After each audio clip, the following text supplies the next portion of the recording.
Bom dia, turma. Tudo bem? Dando sequência ao nosso estudo sobre ligações químicas, lembrando para antes de qualquer coisa vocês marcarem o nome aí nos comentários, tá? Falarem a turma e dar uma presença lá, dar um ok. Tudo bem? Bom, turma, a gente segue com o nosso estudo sobre ligações químicas e nesse estudo sobre ligações químicas nós estamos vendo as chamadas ligações iônicas, tá? Então, dessa semana, ligação iônica. Lembrando que esse assunto, né, ele não vai cair no simulado. Esse já é o assunto do provão. Então, a gente está estudando ligações entre átomos, as chamadas ligações interatômicas. Tudo bem? A ligação iônica, como nós estamos vendo, é a ligação que acontece entre os metais, que têm de 1 a 3 elétrons na última camada, então eles têm tendência a perder esses elétrons, para na camada anterior eles completarem 8, para seguirem a regra do octeto, a regra da estabilidade. E os não metais, esses elementos em laranja aqui, que têm tendência a receber elétrons, e ao receber elétrons eles vão completar 8 na última camada. Eles têm de 5 a 7 elétrons na última camada. Tá?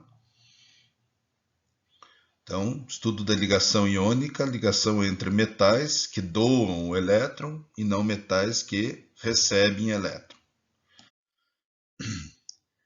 E na aula anterior a gente viu, né, pessoal, até como exemplo, a ligação do NaCl. Vejam vocês que o sódio aqui está sendo representado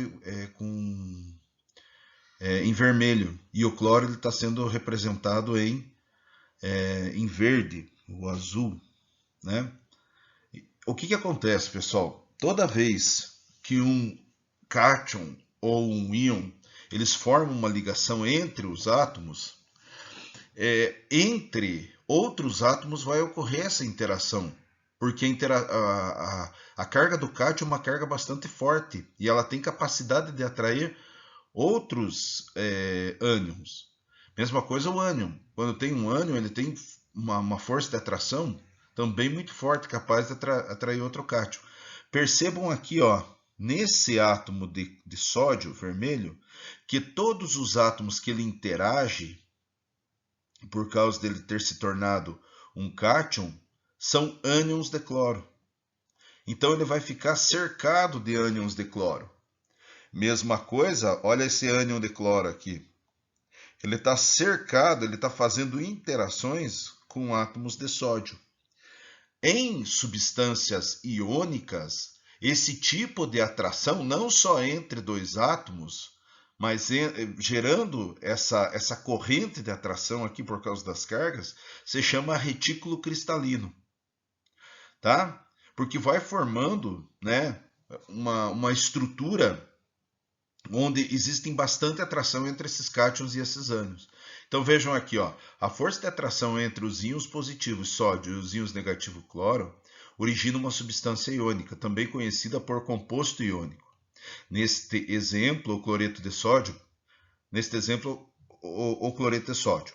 Por isso, pode-se dizer que a principal razão para os compostos iônicos serem estáveis é a interação entre os íons de carga oposta. Esta atração mantém os íons unidos, liberando energia e fazendo com que eles ocupem posições bem definidas em um arranjo ou em uma rede cristalina de alta estabilidade, que é o retículo cristalino. Tá? Então, extremamente estável. Essa questão de um doar elétron, outro receber, um se tornar cátion, outro ânion, e daí eles sofrem a atração sobre essas cargas. Considerando que há forças de atração e repulsão atuando em todas as direções, conclui-se que um íon deverá dispor ao seu redor de tantos íons de cargas opostas quanto forem possíveis. Contudo, isso depende do valor das cargas e do tamanho dos íons. Então, por exemplo, o cloro negativo, as interações que ele vai fazer em torno dele, né, o cloro, desculpe, negativo, né, vão ser com cargas positivas de sódio. E assim por diante, né? O negativo vai fazer interações sempre com os positivos em torno dele. E o sódio positivo vai fazer interações com os negativos em torno dele. Tá bom, pessoal? Assim a gente tem o retículo cristalino. Essa existência do retículo iônico determina as principais características dos compostos iônicos. Então, eles são sólidos nas condições ambientes. Lembre do sal de cozinha, do cloreto de sódio. Então, todos os sais eles vão se comportar de forma sólida na condição ambiente, que é 25 graus Celsius e 1 atmosfera de pressão. Eles vão ter o aspecto cristalino, de cristal, né? De cristal de sais lá, elevados pontos de fusão e ebulição, porque eles têm alta estabilidade, por causa dessa atração. E quando fundidos, ou seja, quando você aquece esses íons, você vai quebrar essas interações. Ou quando dissolvidos em água, vai ocorrer uma hidrólise, a quebra dessas interações, você vai ter cargas positivas e cargas negativas. Você vai ter cátion e ânion, e daí eles vão conduzir corrente. Era muito importante uma prática que eu fazia com vocês, né, que eu fazia com o primeiro ano para vocês terem uma visão boa desse retículo cristalino. Infelizmente, esse ano não vai dar para fazer, né? Então, quando os compostos iônicos são aquecidos, fundidos, eles se tornam líquidos, tal fato possibilita a existência de íons com liberdade de movimento, que permite a condução de corrente elétrica. Então, você derreter um sal ou você colocar esse sal em água, ele vai formar íons. Os positivos são cátions, os negativos são ânions, e daí vai conduzir corrente. É aquela coisa, né? Se você ao mesmo tempo pudesse estar em um rio e na praia e caísse um raio próximo a você, onde teria maior probabilidade de você sentir essa corrente elétrica? Seria na praia, devido à presença desses íons da água salgada. Bom, pessoal, então na página 43, né, vamos fazer aqui o exercício sobre ligações iônicas. A água mineral pode ser proveniente de fontes naturais ou artificiais, porém, independente da sua origem, apresenta vários íons dissolvidos.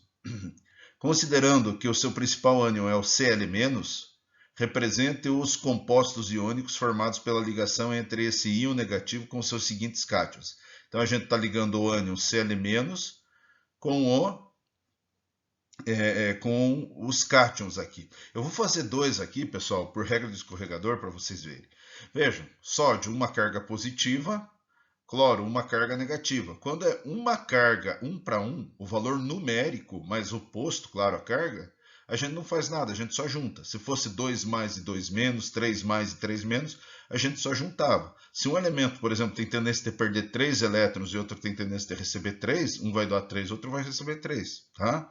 Agora, quando as cargas numericamente são diferentes, né, a gente faz escorregador. Então, eu só coloco a fórmula lá, né, NaCl.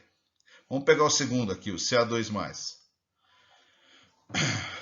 O Ca2+ com o cloro, ó. Ca2+, carga 2+ do cálcio, cloro tem carga 1-, esse 1 vai passar aqui como índice atômico do cálcio, a carga do cátion passa aqui como índice atômico do cloro. Lembrando, 1 vezes mais 2, 2 mais. 2 vezes menos 1, menos 2, a fórmula do composto SaCl2. E assim vocês vão fazer com todos os outros, né? Que vai se repetir e a gente vai obter essas fórmulas aqui.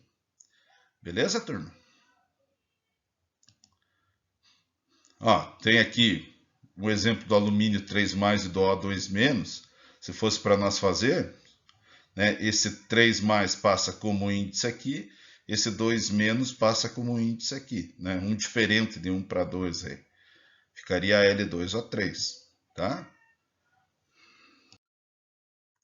Questão número 2. Com base nas propriedades periódicas, discuta justificando a veracidade ou falsidade das seguintes afirmativas. Os elementos do grupo 1 e 2, quando se associam com elementos do grupo 16 e 17, tendem a formar compostos iônicos. Grupo 1 e 2 é a primeira e segunda coluna da tabela periódica, é metal.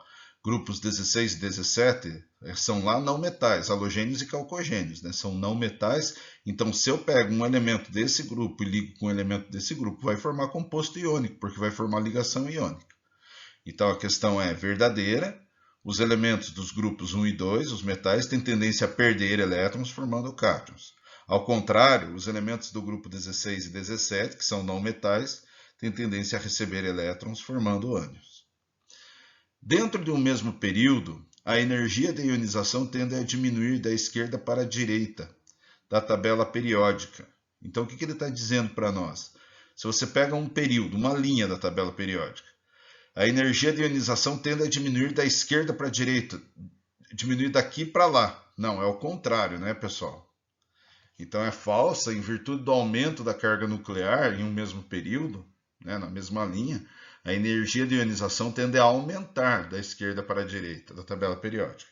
Até, né, se vocês lembrarem, se você tem a tabela periódica aqui,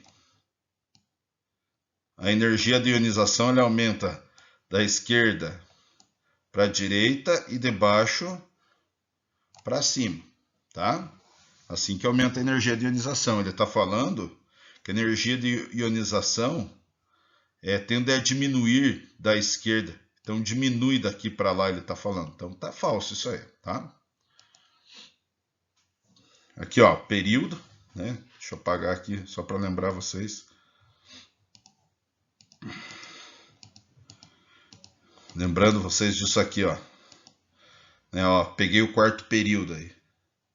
À medida que vai aumentando a carga do núcleo, o número de prótons vai aumentando a energia de ionização, ou seja, vai aumentando a atração dos elétrons por esse núcleo.